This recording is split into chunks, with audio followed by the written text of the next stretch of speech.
നമസ്കാരം. SV ജേണലിലേക്ക് ഒരിക്കൽ കൂടി സ്വാഗതം. എപ്പോഴും പറയാറുള്ളത് പോലെ തന്നെ നമ്മുടെ വീഡിയോയുമായി ബന്ധപ്പെട്ടിട്ടുള്ള നിങ്ങളുടെ അഭിപ്രായങ്ങളും അഭിപ്രായ വ്യത്യാസങ്ങളും കമൻറ്റുകളായി രേഖപ്പെടുത്തുക. വിഷയത്തിലേക്ക് വരാം. എം സ്വരാജ് എന്ന് പറയുന്ന ഒരു സെക്രട്ടേറിയറ്റ് അംഗത്തെ മാറ്റിയിരുത്തിയപ്പോൾ, അല്ലെങ്കിൽ സീറ്റ് നൽകാതെ മാറ്റിയിരുത്തിയപ്പോൾ എല്ലാവരും കരുതിയത് എം സ്വരാജിനെ ഒതുക്കാൻ വേണ്ടി പാർട്ടി എടുത്ത ഒരു നടപടിയായിരുന്നു എന്നാണ്. എന്നാൽ ഓരോ ദിവസം കഴിയും തോറും അദ്ദേഹം നടത്തിക്കൊണ്ടിരിക്കുന്ന പത്രസമ്മേളനങ്ങളുടെ ആകെ തുക എടുത്ത് പരിശോധിക്കുമ്പോൾ ഇങ്ങനെയൊരു നേതാവ് പുറത്തു വേണമായിരുന്നു എന്ന് അക്ഷരാർത്ഥത്തിൽ ഓരോ മലയാളിക്കും തോന്നിത്തുടങ്ങിയിരിക്കുന്നു. അങ്ങനെയാണ്.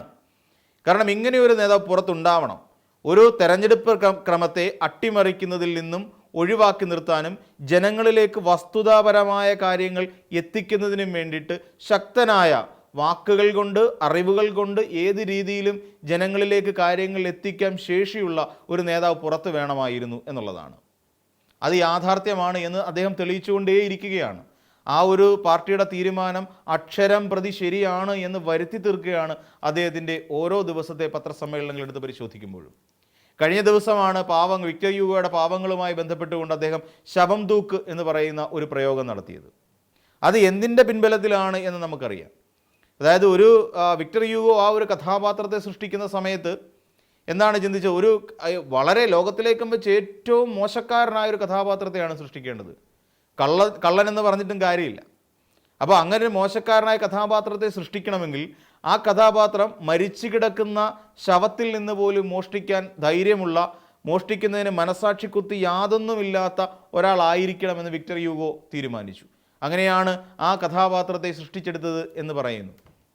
എന്തിനാണ് അങ്ങനെ ഒരു വാക്ക് അല്ലെങ്കിൽ അങ്ങനെ ഒരു പ്രയോഗം എം സ്വരാജ് നടത്തിയത് എന്ന് നമുക്ക് വെറുതെ ഒന്ന് നോക്കാം. എന്തുകൊണ്ടാണെന്ന് ചോദിച്ചാൽ, നമുക്കറിയാം സഭയിൽ നിന്നുകൊണ്ടോ നമ്മുടെ തിരുവഞ്ചൂർ രാധാകൃഷ്ണൻ ഒരു പ്രസംഗം നടത്തിയിരുന്നു. കോട്ടയംകാരനായ, ഇന്ന് കോട്ടയത്ത് മത്സരിക്കുന്ന തിരുവഞ്ചൂർ രാധാകൃഷ്ണൻ. ഇനിയും മോഹിയും പ്രളയവും കോവിഡുമൊക്കെ വരും എന്നുള്ള തരത്തിൽ, അതായത് സർവ്വതും വന്ന് നമ്മൾ നശിച്ചു പോകണം എന്നുള്ള തലത്തിൽ നിന്നുകൊണ്ട് ഈ തിരുവഞ്ചൂരിൻ്റെ ഒരു പ്രസംഗം അന്നേരം ഞങ്ങൾ കാണിച്ചു തരാം എന്നാണ് പറഞ്ഞത്. ഒരു ഭരണകൂടത്തെ അടയാളപ്പെടുത്താൻ നമുക്ക് നിപ്പയും കോവിഡും ഒക്കെ വരണോ? നമ്മൾ ചിന്തിച്ചു നോക്കൂ. ഈ കോൺഗ്രസ്സുകാരായിരുന്നു അന്ന് നമ്മുടെ കേരളം ഭരിച്ചിരുന്നതെങ്കിൽ, കഴിഞ്ഞ 10 വർഷക്കാലം കോൺഗ്രസ് ഭരിക്കുന്ന ഒരു മന്ത്രിസഭയുടെ കീഴിലായിരുന്നു നമ്മുടെ കേരളത്തിൽ ഇതെല്ലാം ഓഖിയും പ്രളയവും അതോടൊപ്പം നിപ്പയും കോവിഡും ഈ പറയുന്ന നമ്മുടെ ഏറ്റവും ഒടുവിൽ വയനാട് സംഭവിച്ച ആ ഒരു ദുരന്തവും ഒക്കെ സംഭവിച്ചിരുന്നെങ്കിൽ നമ്മളൊന്ന് ചിന്തിച്ചു നോക്കൂ. നമ്മളിൽ ഒരാൾ പോലും ബാക്കി ഉണ്ടാവില്ല എന്നുള്ളതാണ് വസ്തുത. ഇവിടെ നമ്മൾ പരിശോധിച്ച് നോക്കൂ. എന്തുകൊണ്ടാണ് എം സ്വരാജ് അങ്ങനെ പറഞ്ഞത്? വളരെ സിമ്പിളാണ് ഉത്തരം. നമ്മുടെ കേരളത്തിലുണ്ടായ ഓരോ ദുരന്തത്തെയും അതിനെയെല്ലാം തങ്ങൾക്ക് വളരാൻ വേണ്ടിയിട്ടുള്ള, അല്ലെങ്കിൽ തങ്ങൾ സാമ്പത്തികമായി നേട്ടമുണ്ടാക്കാൻ വേണ്ടിയിട്ടുള്ള ഒന്നായി മാത്രമാണ് ഈ കോൺഗ്രസ്സിലെ നേതാക്കന്മാരെല്ലാം കണ്ടത്. വസ്തുതാപരമായ കാര്യമാണത്. ആദ്യ പ്രളയമുണ്ടായ സമയത്ത് 1000 വീടുകൾ അവർ പ്രഖ്യാപിക്കുകയാണ് കോൺഗ്രസ്. 2018 1000 വീടുകൾ പ്രഖ്യാപിക്കുന്നു. അതിനുവേണ്ടി പണപ്പിരിവുകൾ നടത്തുന്നു, ചലഞ്ചുകൾ നടത്തുന്നു. എന്നിട്ട് ഏറ്റവും ഒടുവിൽ ഈ 1000 വീടിൽ നിന്ന് കുറഞ്ഞ് 100-113 വീടുകളിലേക്ക് വരെ എത്തുന്ന കാഴ്ച നമ്മൾ കണ്ടതാണ്. അപ്പോൾ പണപ്പിരിവ് എന്ന് പറയുന്നത് കോൺഗ്രസ്സിന് നടത്താൻ വേണ്ടിയിട്ടുള്ളതാണ് ഓരോ പ്രകൃതി ദുരന്തങ്ങളും. അവിടെ നമ്മൾ പ്രളയത്തിലാണെങ്കിലും നിപ്പയിലാണെങ്കിലും കോവിഡിലാണെങ്കിലും വീണുപോകുന്ന നമ്മുടെ സഹജീവികളുടെ മേലെ നിന്നുകൊണ്ട്, അവരുടെ ശരിക്കും പറഞ്ഞാൽ അവരുടെ മൃതശരീരങ്ങളിൽ നിന്നുകൊണ്ട്, അവരുടെ ബന്ധുക്കളുടെ കണ്ണുനീരിൽ നിന്നുകൊണ്ട് പണം എങ്ങനെയും പിരിച്ചെടുക്കുന്ന ഒരു തരം ക്രൗര്യം കലർന്ന സ്വഭാവമായി കോൺഗ്രസ് അധപ്പതിച്ചിരിക്കുന്നു എന്നുള്ളതാണ് ആ കഥാപാത്രവുമായി കോൺഗ്രസിനെ ചേർത്ത് വായിക്കുന്നതിൽ നിന്ന് എം സ്വരാജ് നമുക്ക് നൽകുന്ന ഒരു പാഠം. ഏറ്റവും ഒടുവിൽ വയനാട് പോലെ നമുക്കെല്ലാവർക്കും വിഷമം തോന്നിയ, നമുക്കെല്ലാവർക്കും വേദന തോന്നിയ, നമ്മളെല്ലാവരും വളരെ ഞെട്ടലോടുകൂടി ആ വാർത്ത കാണേണ്ടി വന്ന, വാർത്ത റിപ്പോർട്ട് ചെയ്യേണ്ടി വന്ന ഗതികേട് പിടിച്ച മാധ്യമങ്ങളാണ് നമ്മുടെ നാട്ടിലുള്ളതല്ല. അത്രത്തോളം ആളുകൾ ഈ പറയുന്ന ഒരു രാത്രി കൊണ്ട് തങ്ങളുടെ മുഴുവൻ സമ്പാദ്യവും തങ്ങളുടെ വേണ്ടപ്പെട്ടവരും പ്രിയപ്പെട്ടവരും കെട്ടിപ്പിടിച്ച് ഉറങ്ങിയിരുന്ന സ്വന്തം കൈക്കുഞ്ഞുങ്ങളടക്കം അതിനുള്ളിലേക്ക് ഒഴുകിപ്പോകുന്നത് നിസ്സഹായരായി നോക്കി നിൽക്കേണ്ടി വന്ന ഒരു കൂട്ടം മനുഷ്യരാണ് നമ്മൾ കേരളത്തിലേത്. അവരെ സന്തോഷിപ്പിക്കാൻ വേണ്ടിയിട്ട് അവിടെ ഉറ്റവരും ഉടയവരും സ്വന്തം കിടപ്പാടവും സർവ്വ സ്വത്തുക്കളും നഷ്ടപ്പെട്ടു പോയ ആ പാവംപെട്ട മനുഷ്യർക്ക് ഒരു വീട് വെച്ചു കൊടുക്കാമെന്ന് പറഞ്ഞുകൊണ്ട് അവരെ പറഞ്ഞു വഞ്ചിക്കുക എന്ന് പറയുന്ന ആദ്യത്തെ തെറ്റ് ചെയ്തവരാണ് കോൺഗ്രസ്സുകാർ.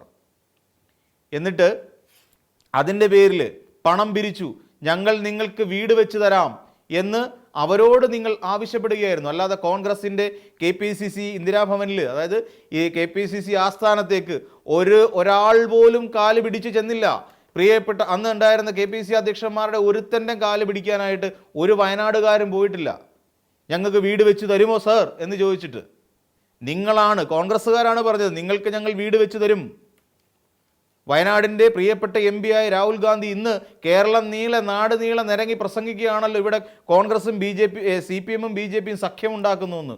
അല്ലാതെ എന്ത് പറയാനുണ്ടെന്ന് ഈ പറയുന്ന രാഹുൽ ഗാന്ധിക്ക്? സ്വന്തം മണ്ഡലത്തിൽ കഴിഞ്ഞ ഒരു മാസത്തിന് മുമ്പ് ഒന്ന് തറക്കല്ലിട്ടിട്ട് പോയതിൻ്റെ ഒരു ഉളുപ്പുണ്ടാവണം രാഹുൽ ഗാന്ധി. നിങ്ങൾക്ക് ഒരു ഉളുപ്പുണ്ടാവണമായിരുന്നു നിങ്ങൾക്ക് കേരളത്തിൽ വീണ്ടും കാലുകുത്താൻ. നാണമുണ്ടോ എന്ന് ഈ പറയുന്ന ജനങ്ങളെല്ലാം ചോദിക്കും. എന്നിട്ട് ആ വേദിയിൽ കയറി വന്നുകൊണ്ട് ഇവിടെ CPM ഉം BJPയും തമ്മിൽ ധാരണയുണ്ടെന്ന് എന്തർത്ഥത്തിലാണ് പറയുന്നത്? ഇതേ രാഹുൽ ഗാന്ധി പോലും ഈ പാവം പിടിച്ച ഗൗരവ് കുമാറിൻ്റെ കയ്യിൽ നിന്ന് കാശ് പിടുങ്ങിയിട്ടുണ്ട് ഹരിയാനയിൽ എന്നുള്ള വാർത്തകളും പുറത്തു വരുന്നില്ലേ? എന്നിട്ടാണോ ഇവിടെ ഡീലിൻ്റെ കാര്യം സംസാരിക്കുന്നത്? അരവിന്ദ് കെജ്രിവാളിനെ പോലെ ഒരു ശക്തനായ ഒരു നേതാവിനെ ആ കേസിനകത്ത് കുടുക്കിയത് അവിടുത്തെ KPCCയുടെ അധ്യക്ഷനല്ലേ?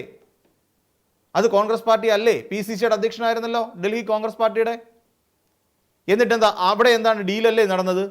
അവിടെ കോൺഗ്രസും BJPയും തമ്മിലല്ലേ ഡീൽ നടന്നത്? സ്വന്തം മൂക്കിൻ്റെ താഴെ നടന്ന ഈ സംഭവത്തെ പോലും കൃത്യമായി മനസ്സിലാക്കാൻ കഴിയാതെ പോയ ഒരാളല്ലേ ഈ രാഹുൽ ഗാന്ധി എന്ന് പറയുന്ന അഖിലേന്ത്യാ നേതാവ്? വലിയ പട്ടം ചമഞ്ഞ് നടക്കുന്നുണ്ടല്ലോ. ഇതൊക്കെ എതിർക്കപ്പെടേണ്ട നേതാക്കന്മാരാണ് സത്യത്തിൽ. കേരളത്തിൻ്റെ മണ്ണിൽ നിന്ന് അകറ്റി നിർത്തപ്പെടേണ്ട നേതാക്കന്മാരാണെന്ന് ഇവരെല്ലാം, പ്രത്യേകിച്ച് വയനാടുകാർ. എന്നിട്ട് എന്താ ചെയ്തത്? പണം പിരിച്ചു, കോടിക്കണക്കിന് രൂപ പിരിച്ചു. എത്രയെന്ന് പോലും അറിയില്ല. മുഖ്യമന്ത്രി ഒരു ദിവസം കണക്ക് പറയുന്നിട്ട് അതിന് 350 കോടി രൂപ പിരിച്ചെന്നാണ് പറയുന്നത്. കഴിഞ്ഞ ദിവസം ഒരു മാധ്യമപ്രവർത്തകൻ പറഞ്ഞിട്ട് ഇപ്പോൾ ആകെപ്പാടെ അവരുടെ അക്കൗണ്ടിലുള്ള 64 ലക്ഷം രൂപയാണെന്നാണ് പറയുന്നത്. ഏട്ട് 4-4.5 കോടി അങ്ങോട്ട് പിരിച്ചതിനകത്ത് നിന്ന്. അപ്പോൾ ഇങ്ങനെ കണക്കുകൾ എവിടെയാണ്? ഒരു സുതാര്യതയില്ലാത്ത കുറേയധികം കണക്കുകൾ മുന്നിലുണ്ട് എന്നുള്ളതല്ലാതെ കോൺഗ്രസ് പിരിച്ച തുക എത്രയെന്ന് അറിയില്ല. നമുക്കറിയാം ഇവിടെ കഴിഞ്ഞ ദിവസം ഒരു ആപ്പിനകത്ത്, അതായത് ഈ അൺസ്കിൽഡ് ആയിട്ടുള്ള ആൾക്കാരെ ലേബേഴ്സിന് വേണ്ടിയിട്ട് ഒരു ആപ്പ് പ്രവർത്തിക്കുന്നുണ്ട്. അതായത് തൊഴിലവസരങ്ങൾ അറിയാൻ വേണ്ടിയിട്ട്. ആ ആപ്പിനുള്ളിൽ ഒരു ദിവസം ഒരു പരസ്യമിടുന്നു കേരളത്തിലെ കോൺഗ്രസ് പാർട്ടി. വട്ടിയൂർക്കാവ് തെരഞ്ഞെടുപ്പ് പരിപാടിക്ക് വേണ്ടിയിട്ട് ആളുകളെ ആവശ്യമുണ്ടത്രേ. 20ഓളം വരുന്ന ആളുകളെ അർജന്റ് റിക്വയർഡ് എന്നും പറഞ്ഞുകൊണ്ട് പരസ്യം കൊടുക്കുന്നു. അവർക്ക് കൂലി 511 രൂപ കൂലിയും ഭക്ഷണവും. ഒന്ന് ആലോചിച്ച് നോക്കൂ. കേരളത്തിൽ UDF എന്ന് പറയുന്ന ഒരു പാർട്ടിക്ക് ഇവിടെ ആളുകളെ കൂട്ടാൻ വേണ്ടിയിട്ട് അൺസ്കിൽഡ് ലേബേഴ്സിനെ സപ്ലൈ ചെയ്യുന്നതിന് വേണ്ടിയിട്ട് ഉപയോഗിക്കുന്ന ഒരു സപ്ലൈ എന്ന് പറയാം, മാൻ പവർ സപ്ലൈ ആപ്പിലേക്ക് പരസ്യം ചെയ്യേണ്ടതായിട്ട് വരുന്നു. അതും ദിവസക്കൂലി 511 രൂപയും ഭക്ഷണവും. ഇതായിരുന്നു അവർ കൊടുത്തിരുന്ന പരസ്യം. കുറച്ചു നേരം കഴിഞ്ഞപ്പോൾ അവർ ആ പരസ്യം വലിച്ചു. അത് വേറൊരു കാര്യം. ഇവിടെ നമുക്കറിയാം 350 രൂപയ്ക്കും ബിരിയാണിക്കും വേണ്ടി റാലി നടത്തിയിട്ടുള്ള പാർട്ടി തന്നെയാണ് ഇവിടുത്തെ കോൺഗ്രസ്. നമുക്കെല്ലാവർക്കും അറിയാം. കോൺഗ്രസ്സുകാർ റാലി നടത്തുമ്പോൾ ഡിക്കുകാർ റാലി നടത്തുന്നു, പോകുന്നവർക്ക് സുഭിക്ഷം. അതായത് 350 രൂപയും ബിരിയാണിയും പൈൻറ്റും, അതായിരുന്നു അന്നത്തെ കണക്ക്. ഇങ്ങനെ ആളുകളെ കൊണ്ടുപോയി തെരഞ്ഞെടുപ്പ് റാലിക്ക് പങ്കെടുപ്പിച്ചിട്ടുള്ള പാർട്ടിയാണല്ലോ കോൺഗ്രസ് പാർട്ടി. നമുക്കെല്ലാവർക്കും അതിനെക്കുറിച്ച് ഏറെക്കുറെ രാഷ്ട്രീയത്തെക്കുറിച്ച് നല്ല ബോധമുള്ളവർക്കെല്ലാം ഏറെക്കുറെ അറിയാം. അങ്ങനെ നടന്നിട്ടുമുണ്ട്. പല ആളുകളും ഒരു ദിവസത്തെ തങ്ങളുടെ പരിപാടി മാറ്റിവെച്ച് എറണാകുളത്തേക്ക് ഇവരുടെ റാലിയിൽ പങ്കെടുക്കാൻ പോയിട്ടുള്ളവരുമുണ്ട്. ഇപ്പോൾ ഈ രീതിയിൽ. അപ്പോൾ എവിടെ നിന്നാണ് പണം?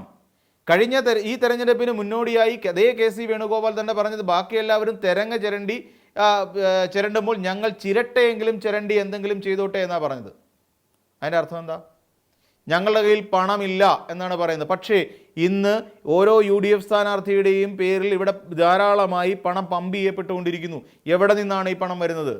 ഈ പണം അക്ഷരാർത്ഥത്തിൽ കഴിഞ്ഞ ഈ പറയുന്ന വയനാടുകാർക്ക് വേണ്ടി പിരിച്ച തുകയിൽ നിന്നാണ് എന്ന് കൃത്യമായി പറഞ്ഞു വെക്കുകയാണ് M സ്വരാജ് ചെയ്യുന്നത്. കൃത്യമായി പറഞ്ഞു വെക്കുന്നു. അതുകൊണ്ടാണ് M സ്വരാജ് ഈ ശവം തൂക്ക് എന്ന് പറയുന്ന ഒരു വാക്ക് ഉപയോഗിച്ചത് തന്നെ.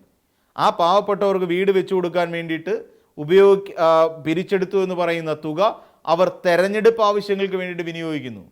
ഈ പറയുന്ന 501 രൂപ വെച്ച് 20 പേർക്ക് തൊഴിലാളികളായി കേരളത്തിൻ്റെ വിവിധ ഭാഗങ്ങളിൽ ഈ രീതിയിൽ ആൾക്കാരെ കോർഡിനേറ്റ് ചെയ്തുകൊണ്ടിരിക്കുകയാണ് കോൺഗ്രസ് പാർട്ടി. ഇതിനൊക്കെയുള്ള പണം എവിടെ നിന്നാണ്? ഈ പണമെല്ലാം ഈ പറയുന്ന വയനാട് ഫണ്ടിൽ നിന്ന് വെട്ടിച്ചെടുക്കുന്നതാണ്. ഇനി നമുക്ക് മറ്റൊരു കാര്യം കൂടി. ഇപ്പോൾ P സരീൻ, അദ്ദേഹത്തിൻ്റെ ഇതേക്കുറിച്ച് 16 വർഷമായെന്നേ. 16 വർഷമായി K കരുണാകരൻ എന്ന് പറയുന്ന ഇവരുടെ ഒരു മുതിർന്ന നേതാവ് മരണപ്പെട്ടിട്ട്. എന്നിട്ട് അദ്ദേഹത്തിൻ്റെ പേരിൽ ഇപ്പോൾ നിലവിൽ 37 സെൻറ്റ് പ്രോപ്പർട്ടി കിടപ്പുണ്ട് നന്ദാവനം എന്ന് പറയുന്ന സ്ഥലത്ത്, തിരുവനന്തപുരം. എന്നിട്ട് പോലും നാളിതുവരെയായി ഒരു കല്ല് കെട്ടിവെച്ച് അവിടെ ഒരു സ്മാരക മന്ദിരം പണിയാൻ ഈ കോൺഗ്രസ്സുകാരെ കൊണ്ട് കഴിഞ്ഞിട്ടുണ്ടോ? ഇതിൻ്റെ പേരിൽ പിരിച്ചത് 50 കോടി രൂപയാണ്. 50 കോടി രൂപ ഈ കെ കരുണാകരന് വേണ്ടി പിരിച്ചു. സ്വന്തം നേതാവാണ് കെ കരുണാകരൻ. കേരളത്തിൽ കോൺഗ്രസ് എന്ന് പറയുന്ന ഒരു പാർട്ടിയെ വളർത്തി അദ്ദേഹത്തിൻ്റെ ശരീരവും ആയുസ്സും വബുസും എല്ലാം കൊടുത്ത് വളർത്തിക്കൊണ്ടുവന്നൊരു പാർട്ടിയാണ്. ആ പാർട്ടിയിലാണ് 50 കോടി രൂപ പിരിച്ചിട്ട് പോലും ഈ പറയുന്ന കെ കരുണാകരൻ്റെ ഒരു സ്മാരക മന്ദിരം പണിയാൻ കഴിയാൻ വയ്യാതെ പോയ ഒരു പാർട്ടി ഉണ്ടെങ്കിൽ അതിൻ്റെ പേര് കോൺഗ്രസ് എന്നാണെന്നേ. അപ്പോൾ ഇതൊക്കെ 1 by 1 ആയിട്ട് പുറത്തു വന്നുകൊണ്ടിരിക്കുക. എന്നാലും വയനാട്ടിലെ ജനതയോട്, വയനാട്ടിലെ ഇത്രയും വരുന്ന ഒരു ജനങ്ങളോട് കാട്ടിയൊരു വലിയ ചതിയുണ്ടല്ലോ.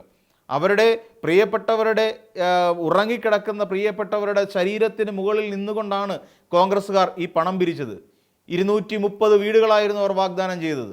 100 വീട് പിന്നെ നമ്മുടെ രാഹുൽ ഗാന്ധിയും 100 വീട് KPCCയും 30 വീട് യൂത്ത് കോൺഗ്രസും ഇങ്ങനെയാണ് അവർ ഇതാക്കി വെച്ചിരുന്നത്.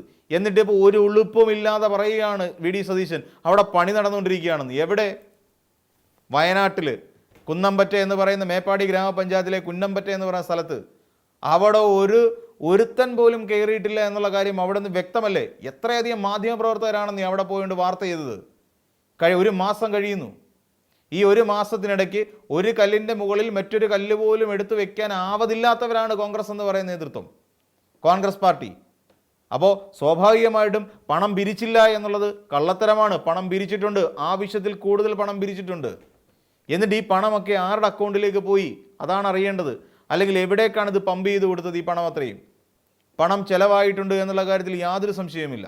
കാരണം ഇന്ന് കോൺഗ്രസ് നേതാക്കന്മാരുടെ അവരുടെ ഇലക്ഷൻ പ്രചരണത്തിലേക്ക് ഇതുപോലെ ആൾക്കാരെ ഓരോ റാലിക്ക് വേണ്ടിയിട്ട് പങ്കെടുപ്പിക്കുന്നതിന്, അവർക്ക് പണം കൊടുക്കുന്നതിന്, ഇതിനെല്ലാം വേണ്ടിയിട്ട് വളരെ കൃത്യമായി കോൺഗ്രസ് ഫണ്ട് ഇറക്കുന്നുണ്ട്. ആ ഫണ്ട് ഈ വഴിക്കുണ്ടായ ഫണ്ടാണ് എന്ന് തന്നെ നമുക്ക് കേരളത്തിന് വിശ്വസിക്കേണ്ടി വരും.